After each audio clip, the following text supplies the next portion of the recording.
Hello students, आपके लिए लेकर आया हूँ क्लास 10th मैथ के most important 50 question full explanation के साथ। चलिए स्टूडेंट स्टार्ट करते हैं। आइए स्टूडेंट क्वेश्चन नंबर 1 देखते हैं। आपको क्वेश्चन नंबर 1 कह रहा है कि 0.41 पे बार है, इसको पी वाई क्यू के फॉर्म में एक्सप्रेस करो। स्टूडेंट इसको एक्सप्रेस करने के लिए आसान तरीका मैं आपको बता दूं कि आप जो भी क्वेश्चन है ना 0.41 पे बार है, तो आप जो भी नंबर आपको दिख रहा है उसको लिख लो 41। और कितने डिजिट पे आपको रेकरिंग दिख रहा है, 2 4 1 दोनों पे रेकरिंग है, तो उसके बदले 2 9 आप नीचे उतार दो, यही आपका आंसर हो जाएगा। यानी option number C is the correct. Student यहाँ पे एक और एग्जांपल लेके मैं बता दूं। जैसे फॉर एग्जांपल आपको बोला जाए 0.23 पे बार है 23, तो स्टूडेंट कुछ नहीं करना है, जो भी नंबर है ना वो लिख दो 23, और जितने नंबर पे बार है ना उतना 9 आप नीचे उतार दो, यही आपका आंसर हो जाएगा। स्टूडेंट एक एग्जाम्पल और लेके मैं समझा देता हूँ। जैसे आपको 0.23 इस बार 235 पे बार है, 235 पे बार है। स्टूडेंट कुछ नहीं करना है, जितने डिजिट आप नंबर दिख रहे हैं ना वो नंबर आप लिख देने हैं 235। इस क्वेश्चन में एक चीज एक्स्ट्रा है स्टूडेंट, पॉइंट के बाद जो 2 है ना उस पे रेकरिंग नहीं है, तो जिस पे भी रेकरिंग नहीं होगा ना स्टूडेंट उसको सब्ट्रैक्ट कर देना है, यानी 2 को सब्ट्रैक्ट कर देना है। फिर क्या करना है स्टूडेंट, नीचे लिखने के लिए जितने डिजिट पे रेकरिंग है उतना 9 उतार दो, उतार दिए। स्टूडेंट एक केस इसमें और लेना है, पॉइंट के बाद जस्ट पॉइंट के बाद देखना है कितने डिजिट पे रेकरिंग नहीं है, एक यानी 2 पर, तो उसके बदले एक 0 आप नीचे और उतारोगे, यानी ये आ जाएगा आपका 233/990 is the right answer. Student एक और ले लेता हूं मैं। जैसे आपको क्वेश्चन पूछा जाए 3.14 बार, 3.14 बार। स्टूडेंट कुछ नहीं करना है, जो भी नंबर है वो लिख लो, जितने नंबर पे रेकरिंग नहीं है वो सब्ट्रैक्ट करो। 31 तो 31 सब्ट्रैक्ट कर दो, डिवाइड बाय जितने पर रेकरिंग है वो लिख दो, लिख दिया। एक पे रेकरिंग है तो उतना 9 नीचे लिख दिया।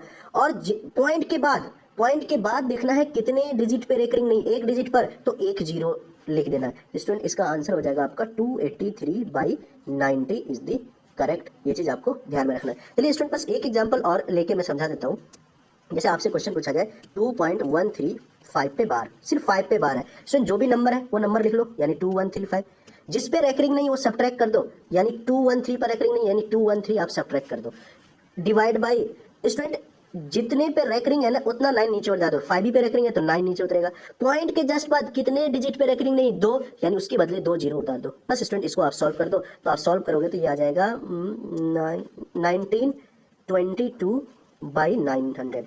ये चीज आपको ध्यान में रखना है। चलिए स्टूडेंट क्वेश्चन नंबर 2 कह रहा है विच of the following is an irrational number, निम्नलिखित में कौन अपरिमेय संख्या है। बताइए स्टूडेंट क्या आंसर होगा। स्टूडेंट √9 स्क्वायर √9 है तो इसका तो वैल्यू आप जानते हो 3 होगा। स्टूडेंट √16 का वैल्यू 4 होता है, √25 का वैल्यू 5 होता है। ये सब तो रैशनल नंबर स्टूडेंट परिमेय संख्या है, तो आपको जो रूट में रह जाए वही इरेशनल नंबर होता है। स्टूडेंट √8 का वैल्यू होता है 2√2, तो यहाँ √2 आपका इरेशनल नंबर है, तो इसका मतलब 8 इज द राइट आंसर। चलिए स्टूडेंट आगे बढ़ते हैं। अच्छा स्टूडेंट एक चीज और मैं बता दूं, यहाँ पर आपको इरेशनल नंबर पूछा है ना, इरेशनल नंबर, तो एग्जांपल याद रखिएगा, पाई एक इरेशनल नंबर होता है जिसका वैल्यू 22/7 होता है, यानी 3.14 है ना, डॉट डॉट, ये भी आपका इरेशनल नंबर होता है। स्टूडेंट एक्सपोनेंशियल एक्सपोनेंशियल टर्म होता है, ये भी आपका इरेशनल नंबर है, थोड़ा आप ये भी ध्यान रखिएगा। चलिए स्टूडेंट क्वेश्चन नंबर 3 की तरफ बढ़ते हैं। क्वेश्चन नंबर 3 ये कह रहा है the zero of the polynomial 6x-21 is, बहुपद 6x-21 का शून्यक है। स्टूडेंट किसी भी पॉलिनोमियल का जीरोज निकालना है ना आपको, तो उस पॉलिनोमियल को इक्वल टू 0 कर दो। 6x-21 इक्वल टू 0 आप पुट करोगे, यहाँ से x का वैल्यू निकाल लो, 6x equal to 21, student x equal to क्या आ जाएगा 21/6। अगर ये सिंप्लीफाई हो रहा है तो कर दो, हाँ हो रहा है, 3 7 जा 21 और 3 2 जा, यानी आपका आंसर आ जाएगा 7/2 is the right answer. Student इसका ऑप्शन हो जाएगा आपका ए इज द करेक्ट आंसर। चलिए स्टूडेंट आगे बढ़ते हैं। क्वेश्चन नंबर 4 की तरफ देखते हैं। Student degree of the polynomial x² minus 10x plus 25 is, बहुपद का घात होगा। स्टूडेंट मैं थोड़ा सा पॉलिनोमियल का डिग्री बता दूं, किसी भी पॉलिनोमियल का जो डिग्री होता है ना, उस पॉलिनोमियल में मैक्सिमम पावर, उस पॉलिनोमियल में जो मैक्सिमम पावर होगा ना वेरिएबल पर, वही उसकी डिग्री कहलाएगी स्टूडेंट। तो स्टूडेंट यहाँ पर आपको क्या लिखा हुआ है, x² minus 10x, x² minus 10x plus 25। Student इसमें वेरिएबल क्या है, x है, तो इस पे मैक्सिमम पावर किसमें है, यहाँ पर 2 है, यहाँ पर 1 है, तो स्टूडेंट मैक्सिमम पावर जो होती है ना वही उसकी डिग्री कहलाती है स्टूडेंट। तो इसका आंसर हो जाएगा आंसर नंबर 2। फॉर एग्जांपल जैसे आपको है ना बोल दे x³ minus x² plus 4, student ये एक पॉलिनोमियल है, तो इसमें अगर आपसे डिग्री पूछता तो मैक्सिमम पावर वेरिएबल पे 3 है, यानी 3 आपकी डिग्री हो जाएगी। ये चीज आपको स्टूडेंट एक चीज मैं यहाँ पे बता दूं, कोई भी एक्सप्रेशन पॉलिनोमियल तभी हो सकता है जब उसके वेरिएबल पे कोई पावर निगेटिव ना हो, ना ही कोई फ्रैक्शन हो, यानी भिन्न में हो। जैसे for example x square plus x to the power 1/2 plus 3। Student ये एक एक्सप्रेशन है या इक्वेशन कह सकते हो। तो स्टूडेंट इसका आपसे पूछा जाए कि ये पोलिनोमियल है या नहीं है, ये बहुपद है या नहीं है। सबसे पहले चेक करो स्टूडेंट, वेरिएबल पे पावर कभी भी फ्रैक्शन कभी भी निगेटिव नहीं होना चाहिए। तो इस पे देखो एक्स पे स्क्वायर है, ये तो ठीक है, लेकिन सेकंड टर्म्स जो है स्टूडेंट एक्स पे पावर 1/2 है, इस पे जो पावर आ गया ना वो फ्रैक्शन आ गया, वो आ गया आपका फ्रैक्शन। तो स्टूडेंट ये आपका पोलिनोमियल नहीं होगा। स्टूडेंट ध्यान में दीजिएगा। जैसे फॉर एग्जांपल एक एग्जांपल और मैं आपको दे दूं, जैसे x³ plus 2x² plus √x+3। Student सबसे पहले आपसे पूछेगा ये एक्सप्रेशन पोलिनोमियल है या नहीं है। तो स्टूडेंट सभी टर्म्स को चेक करोगे तो यहाँ पर आपको मिलेगा क्या, यहाँ √x है, यानी रूट के अंदर x है, तो अगर इस रूट को हटाओगे तो पावर आप जानते हो 1/2 आएगा, तो यहाँ पे पावर आ गया वेरिएबल में फ्रैक्शन। स्टूडेंट ये आपका पोलिनोमियल नहीं होगा। क्वेश्चन नंबर 5 देखते हैं student, which of the following is a quadratic equation. इनमें से कौन द्विघात समीकरण होता है। स्टूडेंट बताइए इसका सही आंसर क्या होगा। इसका सही आंसर हो जाएगा option number C. Student option number A तो पोलिनोमियल है ही नहीं, तो ये तो बाकी नहीं कर सकते क्योंकि √x आ गया। स्टूडेंट ऑप्शन नंबर बी में क्या है, क्यूबिक आ जाएगा, क्योंकि a - b का होल क्यूब आप करोगे तो ये क्यूबिक इक्वेशन आ जाएगा, तो बी भी नहीं होगा। डी की बात करते हैं तो इसमें भी क्यूबिक आ जाएगा, ये भी नहीं होगा। स्टूडेंट अगर मैं क्वाड्रेटिक इक्वेशन की बात करूं तो क्वाड्रेटिक इक्वेशन का जो जनरल फॉर्म होता है ना स्टूडेंट, वो होता है ax² bx + c। ये आपको ध्यान में रखना है। स्टूडेंट अगर क्वाड्रेटिक इक्वेशन की बात करें तो इसके पास एक डिस्क्रिमिनेंट होता है, डी डिस्क्रिमिनेंट यानी विवेचक डी, इसका वैल्यू होता है स्टूडेंट b² - 4ac। ये चीज आपको ध्यान में रखना है। स्टूडेंट एक चीज और मैं बता दूं, अगर किसी भी क्वाड्रेटिक इक्वेशन का d 0 आ जाए तो इसका मतलब दोनों जो रूट्स होंगे, इसके 2 रूट्स होंगे, दोनों रूट्स इक्वल होगा, इक्वल। यानी अगर let one root is alpha and other root is beta, तो दोनों अल्फा = बीटा होगा, और ये होता है -b/2a। ये चीज आपको ध्यान में रखना होगा स्टूडेंट, ठीक है ना स्टूडेंट। चलिए आगे बढ़ते हैं स्टूडेंट। क्वेश्चन नंबर 6 देखते हैं स्टूडेंट, यदि m तथा n अभाज्य संख्या है तो m³ n² और m² n² का महत्तम समावर्तक होगा। If m and n are prime numbers then SCF of m³ n² and m² n² is। Student आपसे SCF का वैल्यू पूछा है, कुछ नहीं करना है, आपको फैक्टर बना लो। आप m³ n² का फैक्टर क्या हो जाएगा, m × m × m n × n। m² n² का फैक्टर बनाओ, m × m × n × n। Student इनमें कॉमन क्या है, ये 2m, ये 2m, यानी यही 2 कॉमन है। n में ये और ये कॉमन है, तो n × n। तो आपको पता है SCF हो जाएगा m² n²। ये चीज आपको ध्यान में रखना है। तो कौन सा ऑप्शन हो जाएगा, option number C is the correct. Student SCF के बारे में एक चीज और मैं बता दूं, किसी दो नंबर के जो SCF और LCM का प्रोडक्ट होगा, LCM × SCF ऑफ 2 नंबर्स, ये हमेशा बराबर होगा उन दोनों नंबर के प्रोडक्ट के बराबर।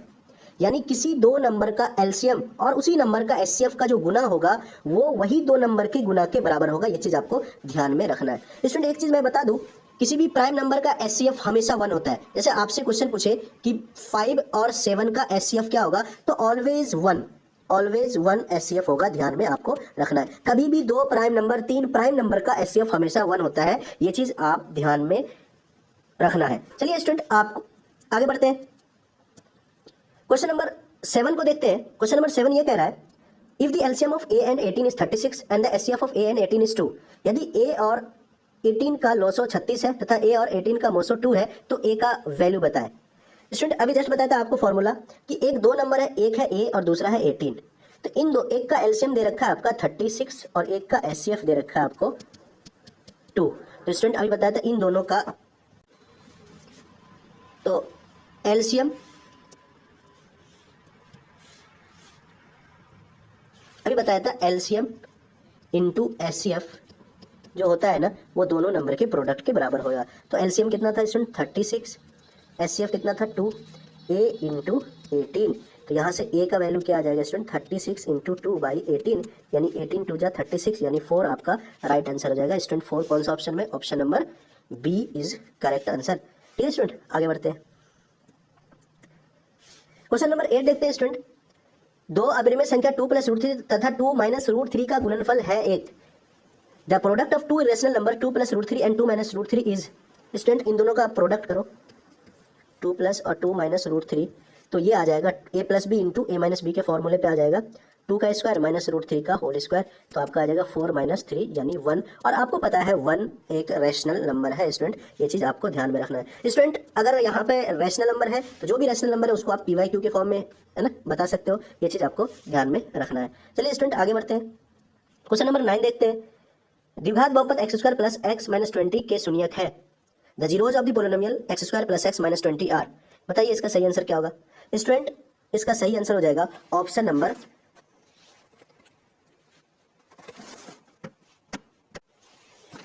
नंबर सी आपका करेक्ट आंसर हो जाएगा स्टूडेंट।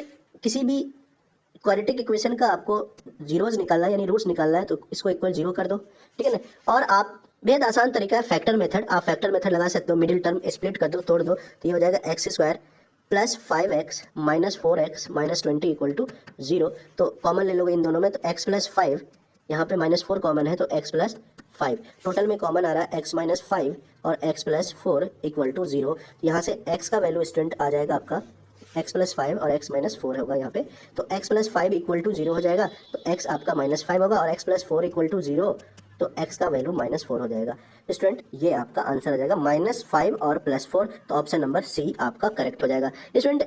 ऐसे क्वेश्चन अगर आपको एग्जाम में मिलते हैं तो आप ऑप्शन से भी क्वेश्चन को सेटिस्फाई कर सकते हो, यानी ऑप्शन आप बैठाते जाओ जिसमें जिस x का वैल्यू जो भी जिसमें आपको 0 आ जाए, इसका मतलब वही आपका जीरोज होगा इस क्वाड्रेटिक इक्वेशन का। चलिए स्टूडेंट आगे बढ़ते हैं, क्वेश्चन नंबर 10 को देखते हैं। If alpha beta are zeros of any quadratic equation px equal to 2x square plus 5x minus 12, then alpha plus beta is। यदि किसी द्विघात बहुपद 2x square plus 5x minus 12 के शून्यक अल्फा बीटा हो तो स्टूडेंट एक चीज मैं बता दूं, ax square plus bx plus c ये आपका एक क्वाड्रेटिक इक्वेशन का जनरल फॉर्म होता है स्टूडेंट। अगर क्वाड्रेटिक इक्वेशन का ये जनरल फॉर्म है तो इसके दो रूट्स होंगे अल्फा एंड बीटा, और आपको पता है स्टूडेंट अल्फा प्लस बीटा दोनों जो रूट्स होंगे ना उसके जो सम होंगे वो होते हैं माइनस बी बाई ए, और दोनों रूट के जो प्रोडक्ट होंगे प्रोडक्ट अल्फा इंटू बीटा वो होता है सी बाई ए। ये चीज आपको ध्यान में रखना है स्टूडेंट। इस क्वेश्चन में आपको एक क्वाड्रेटिक इक्वेशन दिया हुआ है 2x square plus 5x minus 12, तो आपसे पूछा है अल्फा प्लस बीटा का वैल्यू, तो अल्फा प्लस बीटा होता है minus b by a minus b by a student. इस इक्वेशन के अकॉर्डिंग बी का रोल कर रहा है प्लस 5, बी का रोल कर रहा है जो एक्स का कोफिशिएंट होता है वो बी का रोल कर रहा है, यानी आपका प्लस 5 यानी माइनस 5 आ जाएगा, और ए का रोल कर रहा है 2 यानी minus 5/2 is the correct answer. ये कौन से ऑप्शन में है स्टूडेंट? ये ऑप्शन नंबर बी में है, याद रखिएगा स्टूडेंट। चलते हैं आगे बढ़ते हैं स्टूडेंट, 11 को देखते हैं, क्वेश्चन नंबर 11 को। यदि अल्फा बीटा बहुपद x square plus 4x plus 1 के शून्यक है तो 1 by alpha plus 1 by beta होगा। If alpha beta are the zeros of the polynomial x square plus 4x plus 1 then 1 by alpha plus 1 by beta. Student इस quadratic equation का सबसे पहले आप अल्फा प्लस बीटा निकालो, alpha plus beta क्या हो जाएगा माइनस बी बाई ए यानी माइनस 4/1 यानी आपका माइनस 4। अल्फा इंटू बीटा निकाल लो स्टूडेंट, अल्फा इंटू बीटा वो हो जाएगा सी बाई ए, सी का रोल कर रहा है 1 और 1/1 यानी 1 student. 1 by alpha plus 1 by beta को आप इस तरह लिख सकते हो, एलसीएम लोगे तो अल्फा बीटा आ जाएगा, ऊपर आ जाएगा अल्फा प्लस बीटा, तो अल्फा प्लस बीटा आपने -4 निकाल चुके हैं और अल्फा इंटू बीटा 1 है तो -4/1 यानी आपका आंसर होगा -4। तो -4 कौन से ऑप्शन में है? Option number C is the correct answer. आगे बढ़ते हैं स्टूडेंट, क्वेश्चन नंबर 12 को देखते हैं। If the sum and product of roots of the equation kx square plus 6x plus 9k equal 0 are equal then the value of k is. Question student आपसे ये question पूछ रहा है कि इस क्वाड्रेटिक इक्वेशन का जो दोनों रूट्स का समेशन है, जोड़ है, और दोनों रूट का जो मल्टीप्लिकेशन है वो इक्वल है, यानी अल्फा प्लस बीटा किसके इक्वल है? अल्फा इंटू बीटा के। स्टूडेंट अकॉर्डिंग टू क्वेश्चन अगर अल्फा प्लस बीटा निकालोगे तो माइनस बी बाई ए होता है, तो बी का रोल कर रहा है 6 यानी -6 और ए का रोल कर रहा है के, इक्वल किसके होगा? Alpha into beta. Student alpha into beta होता है सी बाई ए, तो सी का 9k कर रहा है, 9k डिवाइड बाई आपका k यानी सी बाई ए यानी k, तो k कट गया स्टूडेंट यहाँ से, तो k का वैल्यू निकल जाएगा -6/9 यानी 3 2 जा 6 3 3 जा 9 यानी -2/3 इज द राइट आंसर, -2/3। और ये कौन सा ऑप्शन में है? ये ऑप्शन नंबर बी में है स्टूडेंट, देख लीजिए option number B is the correct answer. Student question number 13 को देखते हैं। 13 ये कह रहा है x equal to 1 is a root of both the equation then a into b. Student जो भी किसी भी क्वाड्रेटिक इक्वेशन या किसी भी इक्वेशन का रूट होगा ना, तो वो रूट का वैल्यू उस इक्वेशन को सेटिस्फाई करेगा। तो स्टूडेंट x इक्वल टू 1 इस दोनों का रूट है तो इसको सेटिस्फाई करेगा। तो पहले में हम x square plus x plus a equal to 0, 1 का वैल्यू पुट करते हैं, 1 square plus 1 plus a equal to 0, तो यहाँ से a इक्वल टू आ जाएगा आपका 1 + 1 2, उस साइड जाएगा तो -2 आपका a आ जाएगा। उसी तरह इस वाले इक्वेशन में हम रखते हैं वैल्यू, तो 1 into b plus b plus three equal to 0। तो यहाँ से 2b इक्वल टू -3, तो स्टूडेंट b इक्वल टू -3/2। अब दोनों का प्रोडक्ट पूछा है स्टूडेंट, तो a इंटू बी आपसे पूछा है, a का रोल -2, b का रोल -3/2, यानी 2 कट गया और माइनस माइनस प्लस, यानी आपका आंसर आ जाएगा 3 इज द राइट आंसर। तो कौन सा इक्वेशन होगा, कौन सा आंसर होगा, कौन सा, option number B is the correct, ध्यान में रखना है स्टूडेंट। आगे बढ़ते हैं स्टूडेंट, क्वेश्चन नंबर 14 देखते हैं। क्वेश्चन नंबर 14 कह रहा है कि 2p power x plus y equal to 2p power x minus y equal to 2p power 3/2 है।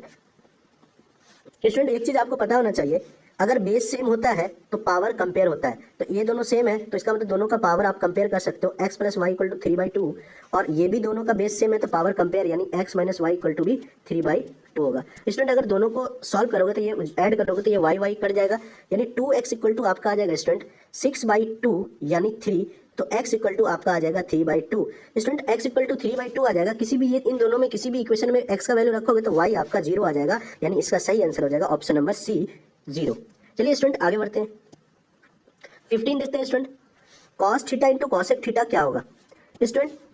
cos theta cosec theta, student एक चीज आपको ध्यान में रखना, cosec थीटा का उल्टा क्या होता है, cosec का उल्टा होता है sin, इसको आप लिख सकते हो 1/sin थीटा, तो इक्वल टू आ जाएगा cos theta by sin theta. Student cos theta by sin theta क्या होता है आपका cot थीटा, तो कौन सा ऑप्शन होगा, option number B is the correct. Student यहीं पे मैं एक चीज और बताते जाऊं, tan थीटा आपसे पूछता है, tan थीटा क्या होता है, sin theta by cos theta, ठीक है स्टूडेंट, ये चीज आपको ध्यान में रखना है। अच्छा स्टूडेंट अगर आपसे पूछा जाए sin square theta plus cos square theta 1 होता है, sec square theta minus tan square theta ये भी 1 होता है, cosec square theta minus cot square theta equal to 1 होता है, ये भी आपको ध्यान में रखना है स्टूडेंट। चलिए स्टूडेंट आगे बढ़ते हैं, क्वेश्चन नंबर 16 को देखते हैं। If zeros of the polynomial x square plus ax minus b b reciprocal of each other then b। Student इसका बोल रखा है कि एक रूट अगर अल्फा है दूसरा रूट 1/अल्फा होगा, यानी एक दूसरे के उल्टा होगा। तो स्टूडेंट अगर इन दोनों का प्रोडक्ट निकाले, रूट्स के प्रोडक्ट निकाले, अल्फा इंटू 1/अल्फा, ये होता है c/a अकॉर्डिंग टू -b/1 होगा according to question, alpha alpha cancel, तो 1 बराबर -b, तो b बराबर -1 इज द राइट आंसर। तो इसका सही आंसर हो जाएगा option number C is the correct, ये चीज आपको ध्यान में रखना है। चलिए स्टूडेंट आगे बढ़ते हैं, क्वेश्चन नंबर 17 देखते हैं। ax square bx plus c के मूल समान है तो प्रत्येक मूल का मान होगा। If equation ax square plus bx plus c equal to 0 has equal roots then the value of each root is. Student आपको पता है ये क्वाड्रेटिक इक्वेशन है, ये general form of quadratic equation है, तो इसकी दोनों रूट इक्वल कह रहे हैं, तो आपको सबसे पहले बता देंगे d 0 होगा, डिस्क्रिमिनेंट इसका क्या होगा 0 होगा, यानी b स्क्वायर माइनस 4ac का वैल्यू 0 होगा। अगर स्टूडेंट दो रूट्स इक्वल है तो दोनों रूट का जो वैल्यू होगा ना वो इक्वल होगा, यानी अल्फा इक्वल टू बीटा, और ये होता है -b/2a, ये चीज आपको ध्यान में रखना है। इसका सही आंसर हो जाएगा option number B is the right answer. Student आगे बढ़ते हैं, क्वेश्चन नंबर 18 देखते हैं student. 18 which of the following are the roots, इनमें से कौन इस इक्वेशन के मूल होंगे। स्टूडेंट मैंने बताया था ऐसे क्वेश्चन में आप ऑप्शन का हेल्प ले सकते हो, ऑप्शन ही रखो, है ना, ऐसा ऑप्शन रखो कि इसमें रखने पर 5 आ जाए, इक्वल टू 5 आ जाए। स्टूडेंट मैं अगर ये ऑप्शन बी रखूँ 3 + 2 5 आ जाएगा ये, और 3 - 2 1 आ जाएगा, तो 5 × 1 5, तो ये ऑप्शन बी वाला सेटिस्फाई कर रहा है। -3 रखो, -3 + 2 यानी ये -1 हो जाएगा, और -3 और -2 -5, ये -5 माइनस प्लस, यानी ये भी 5 आ रहा है, तो option B is the correct answer. Student ऐसे क्वेश्चन में आप ऑप्शन का हेल्प ले सकते हो। आगे बढ़ते हैं स्टूडेंट, क्वेश्चन नंबर 19 देखते हैं student. If 6 and -2 be the zeros of a quadratic polynomial x square plus bx plus c, then the value of b and c are respectively। Student एक चीज मुझे बताओ, आपको इसके दो जीरोस दिए हुए हैं, मान लो अल्फा का वैल्यू 6 है और बीटा का वैल्यू -2 है। कुछ नहीं करना है, सबसे पहले स्टूडेंट अल्फा इंटू बीटा बता सकते हो क्या होगा, इस क्वाड्रेटिक इक्वेशन के अकॉर्डिंग वो हो जाएगा c/a, यहाँ c खुद है तो c और x स्क्वायर कोफिशिएंट a होता है तो 1 है, तो यानी c हो जाएगा c/1, यानी आपका c, और अल्फा इंटू बीटा 6 × -2 -12 हो जाएगा, यानी c का वैल्यू तो आ गया -12, c का वैल्यू आपका -12। उसके बाद आपको यानी -12 किस ऑप्शन में, दो ऑप्शन में -12, तो यानी अल्फा प्लस बीटा भी आपको फाइंड आउट करना पड़ेगा। इसमें ये क्या होता है -b/a, यानी a1 है और b तो b है, अल्फा प्लस बीटा यानी अल्फा 6 है -2 इक्वल टू -b, तो स्टूडेंट 6 - 2 यानी 4 इक्वल टू -b, तो b इक्वल टू आपका आ जाएगा -4। कौन सा ऑप्शन सही होगा student, option number D correct answer. आगे बढ़ते हैं स्टूडेंट, क्वेश्चन नंबर 20 के देखते हैं। विच of the following is a linear polynomial, निम्नलिखित में कौन रैखिक बहुपद है। स्टूडेंट वेरी इजी, बताइए स्टूडेंट ऑप्शन नंबर बी, तो पहली बात तो पोलिनोमियल है ही नहीं, 1/x है, पावर नेगेटिव हो गया। ऑप्शन नंबर डी भी पोलिनोमियल नहीं है, ऑप्शन नंबर सी भी पोलिनोमियल नहीं है। जेड पे पावर स्क्वायर है तो ऊपर जाओगे -2 हो जाएगा ना, पावर नेगेटिव नहीं आना चाहिए पोलिनोमियल पे, तो इसका सही आंसर हो जाएगा option number A is the correct answer. Question number 21 को देखते हैं student. Maximum number of zeros of a cubic polynomial. Student cubic polynomial की डिग्री कितनी होती है? क्यूबिक यानी 3। मैंने बताया था स्टूडेंट, जिसकी जितनी डिग्री होती है ना वही उसकी उतनी ही जीरोज होगी। यानी अगर क्वाड्रेटिक इक्वेशन की बात करें तो क्वाड्रेटिक इक्वेशन की डिग्री 2 होती है तो 2 जीरोज होंगे उसके। उसी तरह क्यूबिक पोलिनोमियल की पूछे तो इसकी डिग्री 3 होती है तो इसके जीरोज भी मैक्सिमम कितने होंगे? आपके 3 होंगे, यानी option number C is the correct. Student आगे बढ़ते हैं, क्वेश्चन नंबर 22 को देखते हैं। The sum of the zeros of the polynomial m³ - 3 m² - m + 3। Student ये आपका क्यूबिक इक्वेशन है, इसके जीरोज के सम का फॉर्मूला होता है alpha plus beta plus gamma equal to -b/a। Student -b m² का कोफिशिएंट होता है, यानी x² का कोफिशिएंट -3 है तो माइनस और -3 और m³ का कोफिशिएंट 1 है तो नीचे 1 a का रोल करेगा, यानी आपका आंसर 3 आएगा, यानी इसका सही आंसर होगा option number C is the right answer. Question number 23 को देखते हैं student. The discriminant of the equation bx² + bx + c = 0। Student ये क्वाड्रेटिक इक्वेशन है और आपसे डिस्क्रिमिनेंट का वैल्यू पूछा है तो आपको फॉर्मूला पता है b² - 4ac। तो एक चीज बताओ, b जो है ना वो सर x का कोफिशिएंट होता है। किसका कोफिशिएंट होता है स्टूडेंट? x का। तो x का कोफिशिएंट क्या है? b है, तो यहाँ तो b² रहेगा ही रहेगा। -4 a का रोल कर रहा है, x² का कोफिशिएंट a यानी b कर रहा है b और c खुद है तो b² - 4bc। किस ऑप्शन में? Option number C is the correct answer. Question number 24 को देखते हैं। क्वेश्चन नंबर 24 में दो इक्वेशन दिया हुआ है, x - y = 2 और x + y = 10। Then x y का वैल्यू बताओ। स्टूडेंट इजी है, आप ऑप्शन से भी हेल्प ले सकते हो, नहीं तो आप डायरेक्ट इसको सॉल्व कर दो। अगर ऑप्शन से हेल्प नहीं लेना चाहते हो और ये 10 है, पहले ऐड कर दो तो y कैंसिल, 2x = 12 यानी x = आपका 6। तो x = 6 एक ही ऑप्शन में है student, C is the correct answer. आपको ऑप्शन देख के निकल जाना है। चलिए स्टूडेंट आगे बढ़ना है, 25 की तरफ देखते हैं। इफ 5a और b and 11 are in AP, यानी 4 नंबर आपको AP में है, 5a b और 11 AP में है, तो आपसे पूछा है a + b का वैल्यू क्या होता है। स्टूडेंट एक चीज मैं बता दूं, अगर a मान लो एक एग्जांपल ABC ये AP में है ना, स्टूडेंट कोई भी नंबर AP में अगर सीरीज बना रहा है तो तभी बना सकता है जब आगे का माइनस पीछे का जो कॉमन डिफरेंस होगा ना वो सेम होगा, यानी b - a किसके इक्वल होना चाहिए? c - b के, यानी कॉमन डिफरेंस सेम होता है AP में। तो स्टूडेंट आपके पास जो यहाँ पर नंबर है वो है आपका 5a b और 11। तो अगर ये AP में तो कॉमन डिफरेंस सेम होगा, तो a - 5 किसके इक्वल होगा? b - a किसके इक्वल होगा? 11 - b के। स्टूडेंट सभी एक दूसरे के इक्वल है तो आप कंपेयर कर सकते हो आसानी से। हम इसको और इसको ले रहे हैं तो a - 5 किसके इक्वल होगा? 11 - b के। तो स्टूडेंट b इधर करोगे तो a + b और -5 को सेट करोगे तो 11 में ऐड हो जाएगा, यानी 16 इज द राइट आंसर। तो आपका ऑप्शन हो जाएगा d is the correct answer. Student 26 को देखते हैं।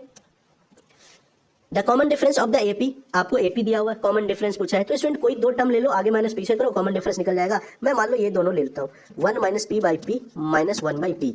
तो स्टूडेंट यही होता है कॉमन डिफरेंस जिसको हम d से डिनोट करते हैं। तो एलसीएम लेते हैं p, तो ये 1 - p - 1 इक्वल टू क्या हो जाएगा? ये 1 कैंसिल हो जाएगा, -p/p यानी कट के आ जाएगा आपका -1। कौन सा ऑप्शन होगा student? Option number C is the correct option. चलिए स्टूडेंट 27 को देखते हैं। 1074 का 30वां पद होगा, the 30th term of the AP 1074 is.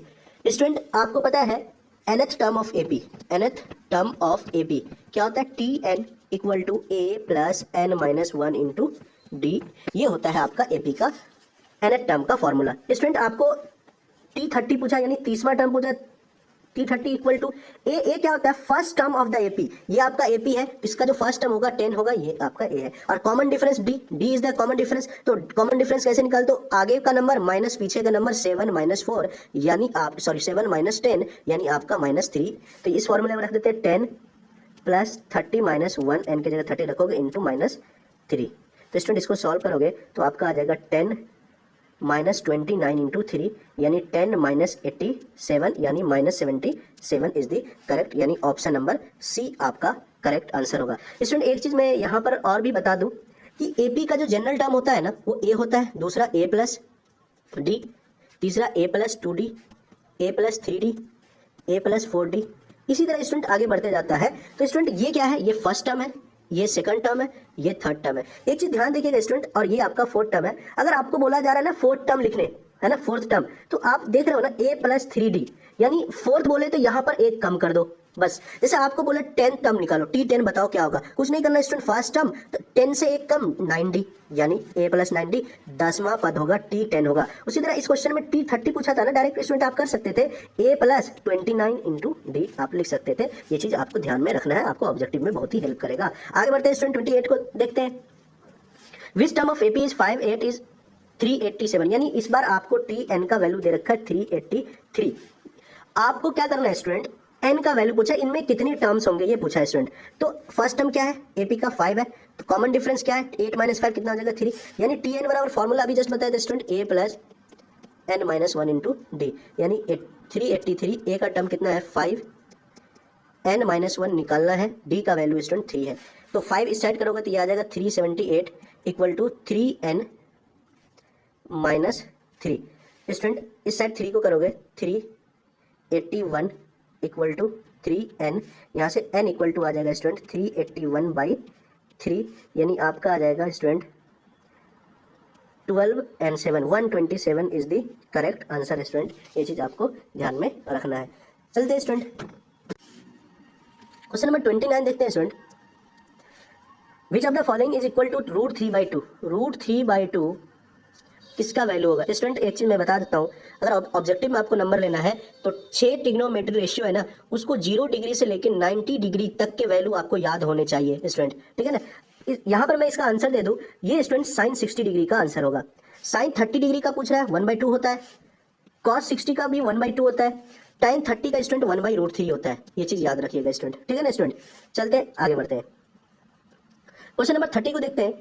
टाइन थीटा इक्वल टू 1, तो थीटा का वैल्यू क्या होगा स्टूडेंट। टाइन थीटा इक्वल टू 1 होता है, तो आपको पता है थीटा 45 डिग्री पे, टाइन 45 डिग्री पे थीटा का वैल्यू, टाइन का वैल्यू 1 होता है, तो इसका सही आंसर होगा 45 डिग्री यानी सी। आगे बढ़ते हैं स्टूडेंट 31 को देखते हैं। Sec square 44 minus cot square 46 degree का वैल्यू क्या होगा स्टूडेंट। एक चीज मैं बताता हूँ, sec square 44 minus cot square 46। यहाँ पर स्टूडेंट एक चीज मैं बता दूं आपको, मैंने एक फॉर्मूला बताया था, cosec square theta minus cot square theta 1 होता है। अगर यहाँ पर कोसेक स्क्वायर थीटा आ जाए, कोसेक स्क्वायर थीटा, तो आपका आंसर 1 हो जाता है, लेकिन है सेक स्क्वायर थीटा। स्टूडेंट सेक 90 माइनस के केस में कॉट में कोसेक में बदलता है, तो आप इसको ऐसे लिख सकते हो, सेक स्क्वायर 90 माइनस 46 और माइनस कॉट 46। स्टूडेंट आपको पता है सेक 90 माइनस थीटा होता है कॉसेक थीटा, ये हो जाएगा कॉसेक स्क्वायर 46 और माइनस कॉट स्क्वायर 46, तो cosec square 46 minus cot square 46 क्या हो जाएगा स्टूडेंट 1। तो इसका सही आंसर हो जाएगा option number B is the correct answer. Student एक चीज और मैं बता दूं यहाँ पर कि साइन 90 माइनस थीटा बदलता है कॉस थीटा में, tan 90 माइनस थीटा जो बदलता है ना वो कॉट थीटा में बदलता है, और सेक 90 माइनस थीटा कॉसेक थीटा में बदलता है। ये चीज आपको ध्यान में रखना है स्टूडेंट। एक चीज और यहाँ पे मैं बता दूं कि अगर short,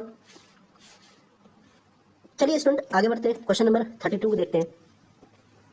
2 sec 53 degree minus cot 37 degree. Student यहाँ पर आप 2 अगर कॉमन लोगे तो sec square 53 degree minus cot square 37 degree, तो ये फिर से आप इसको कॉसेक में बदल दोगे, 2 × 1 हो जाएगा स्टूडेंट, इसका आंसर 2 होगा। तो option number D is the, option number D आपका सही आंसर हो जाएगा, ऑप्शन नंबर डी। चलिए स्टूडेंट आगे बढ़ते हैं, क्वेश्चन नंबर 33 को देखते हैं। 33 में कह रहा है cosec square 35 degree minus tan square 55 degree. Student cosec square 35 degree minus tan square, student tan square 55 degree को आप लिख सकते हो ऐसे स्टूडेंट 90 माइनस 35 डिग्री, क्योंकि 90 में से 35 गया 55 बचेगा, तो tan स्क्वायर 55 है। लेकिन आपको एक चीज पता चल जाएगा, cos square 35 minus tan square 90 minus 35, tan square 90 minus 35 होता है cot स्क्वायर 35। स्टूडेंट इसका वैल्यू तो आपको पता है, cos square theta minus cot square theta क्या होता है 1 होता है। ये चीज आपको ध्यान में रखिएगा, तो इसका आंसर हो जाएगा option number B is the correct answer. चलिए स्टूडेंट आगे बढ़ते हैं, 34 को देखते हैं student. Sine theta equal to cos theta, तो आपको पता है sine theta equal to cos theta है, तो sine theta by cos theta 1 लिख सकते हैं, और ये होता है tan थीटा, और tan थीटा 1 किस डिग्री पे होता है आपको पता है 45 डिग्री पे। ध्यान में रखिएगा, इसका आंसर हो जाएगा option number C is the correct. 35 को देखते हैं student. tan theta into cosec theta into sec theta, तो tan को लिख सकते हो student sine by cos, cosec को 1 बाई साइन, और सेक को सेक थीटा ही रहने दो, तो ये साइन साइन कट गया student, 1 by cosec theta है ना स्टूडेंट, तो ये sec theta into sec theta, तो sec square theta, option number C is the correct answer. आगे बढ़ते हैं स्टूडेंट, क्वेश्चन नंबर 36 को देखते हैं। 4 tan थीटा इक्वल टू 3 है, स्टूडेंट इसको ऐसे लिख सकते हो tan थीटा इक्वल टू 3/4, यानी ये आपका p/b है। क्या है? p/b है। स्टूडेंट अगर राइट एंगल ट्रायंगल की बात करो तो ये 90 डिग्री है, तो ये थीटा है। अगर ये 3 का रोल करेगा, बेस है 4, तो हाइपोटेनस ट्रिपलेट के फॉर्म में आ जाएगा 5। तो आपको निकालना है cos square theta. Cos square theta यानी b square by h, b square by h square minus sine square यानी p square by h square. सबका वैल्यू रख देंगे student, p square minus p square b square minus p square divide by, तो b square minus p square divide by h square. तो student b square कितना है 4 का square यानी 16 minus p square कितना है स्टूडेंट 9, p स्क्वायर आपका 9 आ जाएगा बाई 25। तो स्टूडेंट 16 में 7/25 इसका राइट आंसर हो जाएगा स्टूडेंट। ये चीज़ आपको ध्यान में रखना है। तो देखते हैं कौन सा ऑप्शन हो जाएगा, option number B is the correct, ये याद रखना है स्टूडेंट। आगे बढ़ते हैं स्टूडेंट, क्वेश्चन नंबर 37 को देखते हैं। क्वेश्चन नंबर 37 में स्टूडेंट आपका आंसर हो जाएगा 2। स्टूडेंट एक चीज़ मैं आपको यहाँ पे ट्रिक बता देता हूँ, इससे आपको ऑब्जेक्टिव में बड़ा हेल्प करेगा। ऊपर साइन हो, नीचे कॉस हो, जैसे साइन ए कॉस बी या कॉस ए साइन बी, कुछ भी हो स्टूडेंट, या ऊपर टाइन ए हो या नीचे कॉट बी हो, कॉट बी, कॉट बी। अगर स्टूडेंट इन दोनों एंगल का सम, इन दोनों एंगल का सम ए एंड बी, अगर स्टूडेंट इन दोनों एंगल का सम ए और बी, अगर a प्लस बी 90 डिग्री हो जाए, यहाँ भी a प्लस बी अगर 90 डिग्री हो जाए, तो स्टूडेंट इनका जो रेशियो का वैल्यू होगा ऑलवेज 1 होगा। ये चीज़ आपको ध्यान में रखना है, ठीक है स्टूडेंट।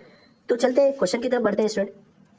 tan 23 है, नीचे cot 67 है, इन दोनों का एंगल का सम कितना हो रहा है स्टूडेंट 90, तो tan बाई कॉट है या cot बाई tan है, वैल्यू 1 हो जाएगा 1 प्लस इन दोनों का देखो cos ऊपर 12 है, नीचे sin 78 है, दोनों का सम 90 आ रहा है, चाहे cos बाई sin हो या sin बाई cos हो, एंगल का सम अगर 90 आ जाए तो दोनों का रेशियो 1 हो जाता है, 1 प्लस 1 स्टूडेंट कितना हो जाएगा 2, यानी C is the right answer student. उसी तरह अगर सेक ए हो या कॉसेक बी हो, अगर इन दोनों का भी एंगल का सम 90 हो जाए तो ये वैल्यू 1 देगा स्टूडेंट, ये चीज आपको ध्यान में रखना है।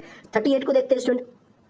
Number of possible outcome in a tossing 2 coins. Student 2 coin toss करोगे तो पॉसिबल केस कितने बचे, या तो दोनों पे हेड आ जाए, या तो दोनों पे टेल आ जाए, या तो एक पे हेड एक पे टेल आ जाए, या एक पे टेल एक पे हेड आ जाए, यानी 4 पॉसिबल केस बन सकता है स्टूडेंट। यही आपसे पूछा जा सकता है कि 3 कॉइन को टॉस करने पे कितने पॉसिबल केस हो सकते हैं, तो याद रखिएगा 3 कॉइन्स अगर बोले तो 8 हो सकता है स्टूडेंट। अगर एक डाइस को, है ना, डाइस को थ्रो करने पे कितने पॉसिबल केस हो सकते हैं, सैंपल स्पेस कितने हो सकते हैं, तो 6 हो सकते हैं।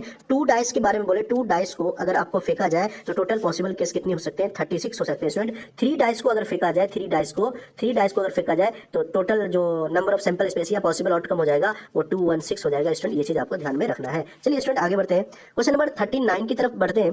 In a throwing a die the probability not getting a 6। Student एक डाइस को अगर आप फेंकते हो, है ना, तो उस पे जो टोटल आउटकम्स आता है 1 2 3 4 5 6, ठीक है ना स्टूडेंट, यानी 6 सैंपल स्पेस आता है। आपसे प्रोबेबिलिटी पूछा है कि 6 ना है, 6 ना है तो कौन कौन आ सकता है स्टूडेंट, 1 2 3 4 5, यानी नंबर ऑफ इवेंट कितना हो गया स्टूडेंट 5, और number of sample space outcomes कितने हैं, टोटल 6 है। तो आपको पता है स्टूडेंट किसी भी इवेंट की जो प्रोबेबिलिटी होती है वो any by number of event by number of sample space होता है, ये चीज याद रखिए, यानी 5/6 स्टूडेंट हो जाएगा स्टूडेंट। यहीं पर एक चीज मैं बता दूं कि किसी भी इवेंट की जो प्रोबेबिलिटी होती है ना, वो हमेशा 1 से छोटा और 0 से बड़ा या इक्वल होता है, ये चीज याद रखिएगा स्टूडेंट। एक चीज और मैं बता दूं यहाँ पर, किसी भी इवेंट की जो प्रोबेबिलिटी होती है ना, प्रोबेबिलिटी ऑफ एनी इवेंट और उसी इवेंट की प्रोबेबिलिटी ना होने की, दोनों का जोड़ जो होता है ना वो हमेशा 1 होता है। मतलब probability of occurring of event E and probability of not occurring of event E, दोनों का जो सम होगा वो हमेशा 1 होता है, ये चीज आपको ध्यान में रखना है स्टूडेंट। यहीं पर आपसे पूछ सकता है किसी भी सर्टेन इवेंट की प्रोबेबिलिटी, निश्चित घटना की प्रोबेबिलिटी हमेशा 1 होती है, याद रखिएगा स्टूडेंट। और किसी भी अनिश्चित घटना की प्रोबेबिलिटी, अनसर्टेन इवेंट की प्रोबेबिलिटी 0 होती है, ये चीज आपको ध्यान में रखना है स्टूडेंट। आगे बढ़ते हैं स्टूडेंट, क्वेश्चन नंबर 46 को देखते हैं। P इक्वल टू 0.7 है, 0.07 है, तो आपको PE डैश निकालना है, यानी उसी इवेंट की ना होने की प्रोबेबिलिटी निकालना है। तो अभी जस्ट बताया था मैंने स्टूडेंट, होने की प्लस उसी इवेंट की ना होने की प्रोबेबिलिटी 1 होती है, तो आपको ना होने की पूछा है, इक्वल टू आप क्या 1 माइनस 0.07, तो आप माइनस करोगे तो 0.93 आपका आंसर आ जाएगा, यानी option number A is the correct student. आगे बढ़ते हैं। A bag contains 4 white, 6 red, 7 black and 3 blue balls. One ball is drawn random. Find the probability that it is white is. Student ये आपसे question बोल रहा है कि एक बैग है जिसमें 4 व्हाइट बॉल है, 6 रेड बॉल है और 7 ब्लैक बॉल है। स्टूडेंट उस थैली में से आपने एक बॉल निकाला, तो पूछा है कि उसकी क्या संभावना है कि वो आपका सफेद ही बॉल निकले।